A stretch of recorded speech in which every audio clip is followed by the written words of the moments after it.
hood, fully out the hood, fully getting money like a real one should. I'ma take a sip, get a little lit back in a bit, meditate, I think I should. No, we ain't friends, got me on 10. What's going on, ladies and gentlemen? Welcome back to another video here on Pig City Hockey. This is going to be recap reactions for Game 2 out of 6 for the Jets 2023-2024 NHL preseason, and it has been a fun 48 hours if you are a Jets fan, ladies and gentlemen. The Jets absolutely clobbered the Edmonton Oilers tonight by a score of 5-0. Laurent Brossoit's return to Winnipeg is a shutout debut, and I am so damn happy he is back in the Jets uniform. Tonight was a great win, and again, last night's theme for the recap reaction was very, very much of the fact that everything you want to see in the first preseason game, you saw. There were no real bad performances. There was no real negative areas of the ice. There was rust for sure, but on the other side of that, everyone played pretty damn good hockey considering all the time off, and it was a really damn good, hard-fought shootout victory for the Jets. And,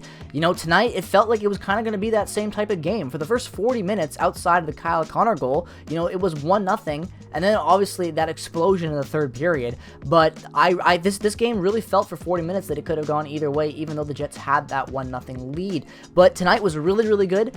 Similar as yesterday, the same theme is going to carry over of everything you want to see in a preseason game. This was a perfect preseason game in my opinion. You know, obviously there are guys on this team in Ford and Veal that were on this roster tonight that definitely didn't really do anything out there and weren't that good, and definitely are going to get cut first in my opinion. But, you know, and then Reichel as well, good in his defensive end, not much anywhere else in my opinion. But then you have really good performances from Torgerson and Lucius on that fourth line. You know, Gustafsson played really well tonight, and then not even getting into the top 6 yet. You know, Kupari making a great debut with Nemestikov on that second line. I really like the way that they played. You saw a lot of energy down there, and I'm excited to see what they bring to that bottom 6. And then Barron as well, really exciting to see him getting that goal and jumping in. All the stuff you want to see from Barron. I'm really expecting a breakout year from Morgan. And then the top line of Kyle Connor, Mark Scheifele, and Gabriel Vilardi was so damn sweet. I lost for words a little bit, ladies and gentlemen. That was an awesome debut from Vilardi, and that line has got me very intrigued and a little bit excited going in so far to this preseason. If they can continue that up going into the regular season, and that's the line we see, maybe Mark Scheifele will stay, maybe we'll have a renaissance, and maybe the last 3 years of trash talking I put at Mark Scheifele will finally have to be put to rest, and he can actually go back to being my boy that he used to definitely want to buy his jersey and see be the future captain, because I still want Mark Scheifele this team if he damn buys into it.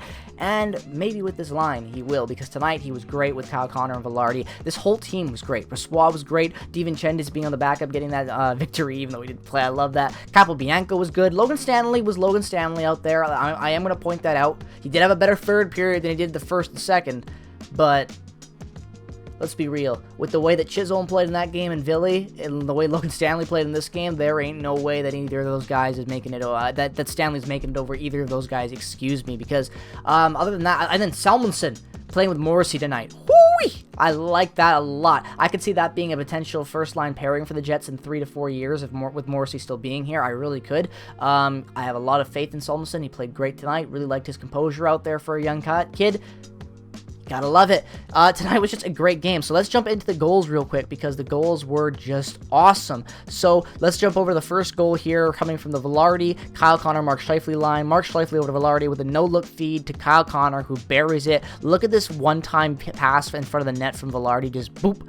Bang, right over there to Kyle Connor. Absolute great goal. Second goal is going to be scored by Neil Pionk off of a great draw pass on a zone entry from Nemestikov. He comes in, slows up, drops right to the trailer defenseman into Pionk, and just hammers that point shot. That's the exact same type of play I want to see from the third line and from Pionk jumping in more. I think that they can capitalize a lot on that if they hammer more shots on net from the defensive core. They've got a lot of skill back there. They got to use it a lot more. The third goal of the game is a tip shot in front from David Gustafsson off Logan Stanley's tip shot, a point shot, excuse me. You know, this is the exact type of stuff that I've been preaching about David Gustafsson's game, and it sucks that he's had injury problems, but if he can make the Jets and fight and continue to score and play like that, I think there's a few spot for him with this team still. The second goal comes from Josh Morrissey on a great pass to the front of the net to the slot to Morgan Barron, who just absolutely roofs that shot. Great goal there to make it 4-0 for the Jets. And then the final goal coming from ya boy, Kyle Capobianco on the power play to make it 5-0. That would be the final goal of the game,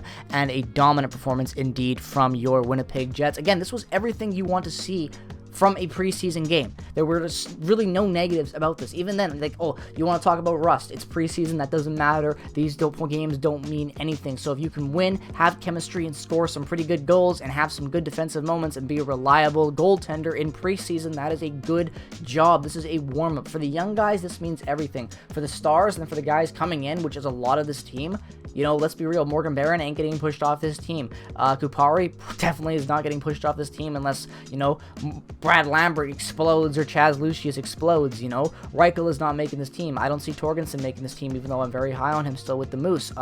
Like, again, even the defensive side of things today, Morrissey, Sandberg, Pionk, Capobianco, and Stanley, they all were on the Jets last year and had significant time, you know. So this was a team where I expect a lot of these guys to play consistently, potentially at times for the Jets. So I'm really happy with this performance. Really, really happy with it. I thought this was a great, great win, especially coming off the back of last night's win. I know it's a different team, but still, it's great to have them go back-to-back already and everyone playing sharp. The coaching staff has seemed to really got everyone to buy in early on, and I think there's a lot of chemistry building. It really looks that way. This looks like a group of guys that have played together for a couple years coming back. This does not look like a group of, you know, new players and injection everywhere, and I'm really excited to see how this continues to grow into preseason. They could lose every other game and it doesn't mean shit, but they could also win the next, you know, 4 games, and that would be really insane. We don't care, it doesn't matter, but I'm just curious to see what happens with this preseason, where they continue to grow, where the strong points are, where the weak points are, because right now, you know, it's more or less everything looks kind of improved right now so far, and dare I say. So I'm curious to see how this progresses, but so far I'm liking the changes, I'm liking the new guys, and I am excited for the 2023-2024 NHL season. I can't believe I just said that, because I'm trying not to buy in early, I'm really not. But at the same time, how can I not? I'm a Jets fan at the end of the day. I just want to watch my team win hockey games. So this was great, and I'd love to hear your guys' thoughts down in the comment section below as always. Also, make sure to say goodbye to this setup. I'm actually in the process of moving. I'm going to be in my own apartment. It's going to be small. It's going to look a little bit different, the setup, but it's going to be the exact same content you all know and love. So stay tuned. I might be missing some games. Later post type stuff, shorter posts, maybe even just a YouTube short, my 3 favorite thoughts on the game. It's gonna be crazy coming up a week for me, so stay tuned for all the content coming out. I'll see you guys on Wednesday for the Calgary matchup. That's gonna be a great one. Look forward to that. So with all that being said, peace, love, and positivity as always. Follow me on Twitter and check out affiliated links down in the description below. Peace, love, and positivity as always. Go Jets, go. I said that twice, don't matter, and bye bye.